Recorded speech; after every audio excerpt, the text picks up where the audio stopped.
Van Gogh cortándose la oreja, Kurt Cobain sin vida a los 27 años, Francis Bacon pintando figuras retorcidas y llenas de dolor, Beksinski sumergido en paisajes de pesadilla que lo representaban como un hombre torturado cuando en realidad era todo lo contrario. La historia del arte y la música ha creado un mito poderoso, que la creatividad nace del sufrimiento, que los grandes artistas deben necesariamente tocar el abismo para producir obras maestras. Pero, ¿es esto cierto? ¿Es la depresión un requisito para el arte o simplemente un estigma que hemos aceptado como leyenda urbana? Hoy, en este video exploraremos la delgada línea entre la creación y el dolor, revisando la experiencia de grandes artistas, la investigación contemporánea sobre la salud mental y cómo el arte puede ser tanto una herramienta de sanación como un espejo del alma humana. Todo esto mientras cuestionamos la romántica idea del artista maldito y mostramos que incluso en la oscuridad siempre existe una salida.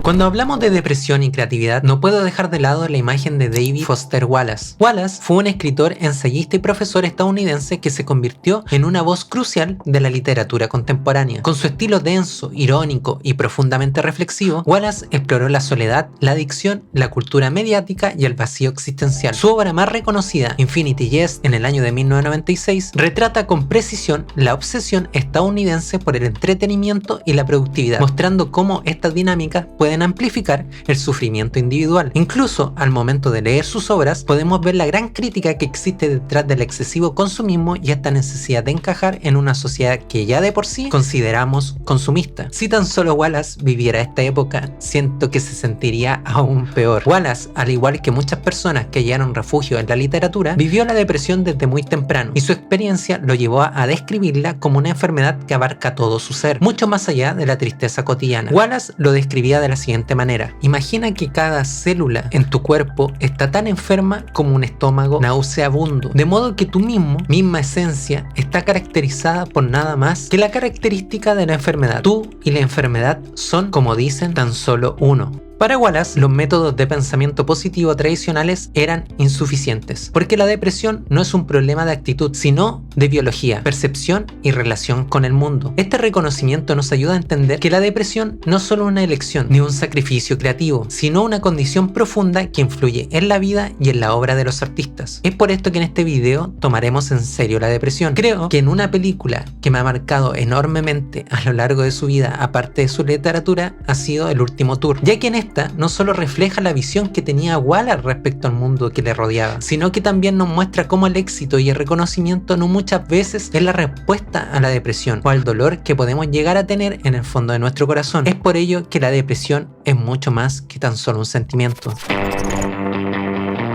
Siempre se nos ha presentado la figura del artista que tiene que sufrir para hacer arte. Van Gogh se ha convertido así en un símbolo universal del artista maldito. La imagen de su oreja cortada, sus días en hospitales psiquiátricos y su trágica muerte han alimentado la idea de que el sufrimiento es inseparable de la creatividad. Pero la realidad es que Van Gogh es mucho más complejo que como esta figura que muchas veces lo venden. Su genialidad existía junto con su tratamiento médico, es verdad, y cartas a su hermano que revelan reflexiones profundas y un deseo constante de mejorar y de crear como persona, en donde cada trazo se transformó sin quererlo en una forma de poder encontrar respuestas a todas esas dudas existenciales que existían en su ser. Él no pintaba porque sufría, él pintaba porque era lo único que lo alejaba de aquel sufrimiento. Por ello, existe este mito popular con el llamado Club de los 27, en donde músicos icónicos como Jimi Hendrix, Janis Joplin, Jim Morrison, Kurt Cobain y Amy Winehouse, quienes murieron a esta edad, han sido para la cultura una romantización de los artistas torturados, vinculando juventud, talento y tragedia con el proceso creativo. Sin embargo, estadísticas modernas muestran que muchos músicos sufren problemas de salud mental debido a factores concretos: giras extensas, actuaciones nocturnas, consumo de sustancias, muchas veces proporcionadas de forma gratuita. Sí, yo también he vivido este tipo de cosas, y el fenómeno de la depresión post-performance, fenómeno que expresaba claramente Janis Joplin, la cual decía que después de un grato show solo sentía un vacío y dolor en una habitación de hotel vacía. Según un artículo de Help Musician UK, más del 60% de los músicos encuestados han enfrentado depresión, paranoia o insomnio crónico, revelando que el desgaste emocional es una consecuencia de este estilo de vida y no una fuente de inspiración obligatoria para producir o hacer música. Es por esto que es momento muchas veces de dejar de lado el hecho de que solamente sufriendo harás buenas canciones. Si has llegado a esta parte del video, solo me queda agradecerte. Mi nombre es Kiamor, acá está mi Spotify y mi Instagram.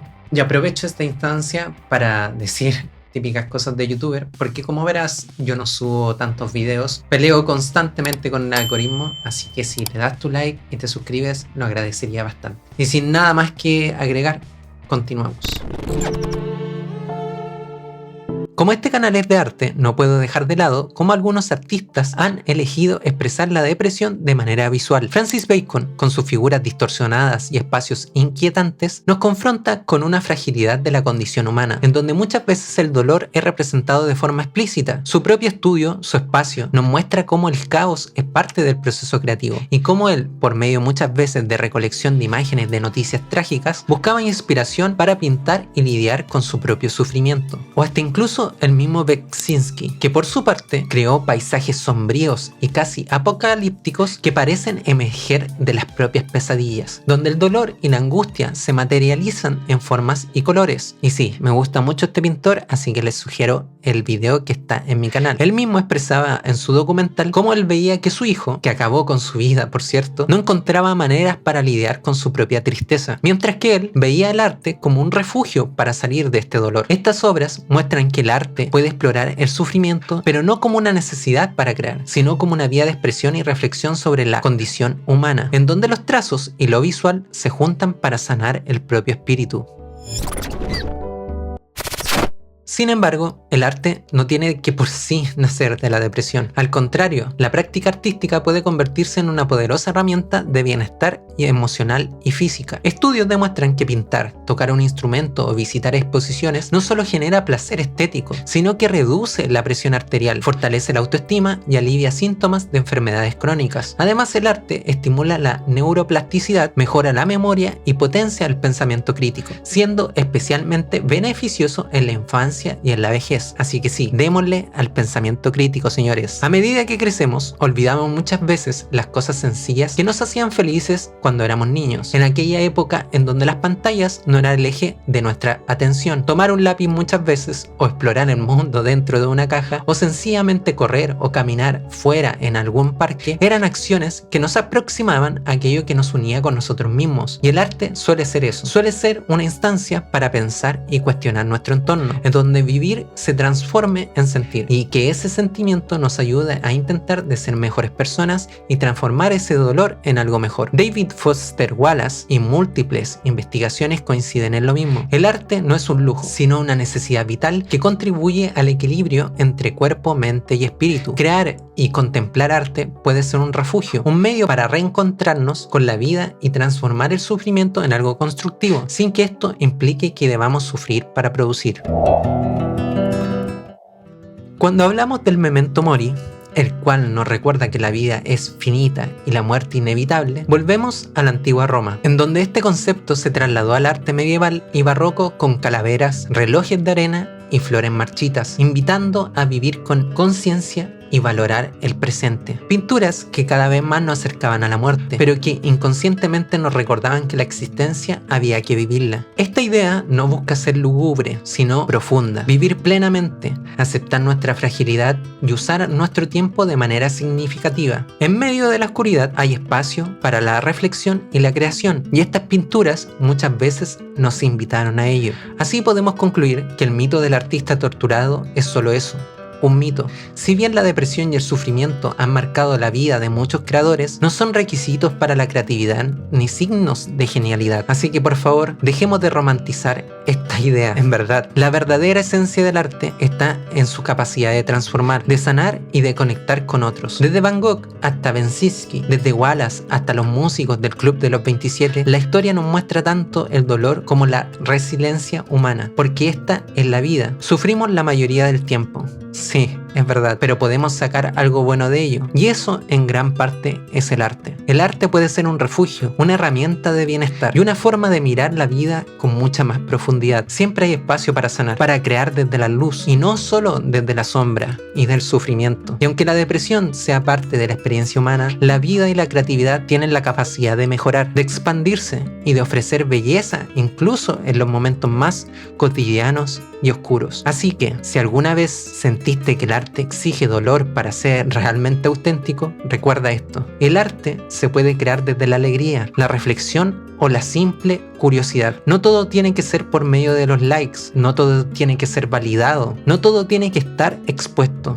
Cada trazo, cada nota y cada palabra es una oportunidad de reconectar con nuestra humanidad e incluso con nosotros mismos, porque más allá de la tristeza siempre habrá algo de luz, siempre hay una esperanza, y donde exista el arte, existirá siempre el alma humana. Y en palabras y en homenaje del gran maestro David Lynch, cito lo siguiente: You don't have to suffer to show suffering. You don't have to be filled with turmoil to show turmoil. Have it in the story. I don't know what goes on in artists' heads, but I think all the great artists loved working. A lot of people say, well, suffering is good for art. Look at Van Gogh, they say. And I say, let's take a look at Van Gogh. Van Gogh didn't go out painting because he hated it, or the only time he was happy probably was when he was painting. He painted because he loved to paint. And the rest of his life was pretty miserable. He didn't sell anything. He was broke. A lot of times he's probably really hungry. It's just common sense. Suffering reduces. It's the enemy. Negativity is the enemy of creativity. It's common sense. If someone is depressed, they say they don't even feel like getting out of bed, let alone working. If you're sad or if you're filled with bitter anger, that occupies the mind. Maybe you do angry paintings. So what? You could do angry paintings, but be happy in the doing. This romantic idea is a French idea, I say. This guy is starving in the garret. It's so romantic. He's cold, he's starving, and it's romantic. It's romantic, really, for everyone but him.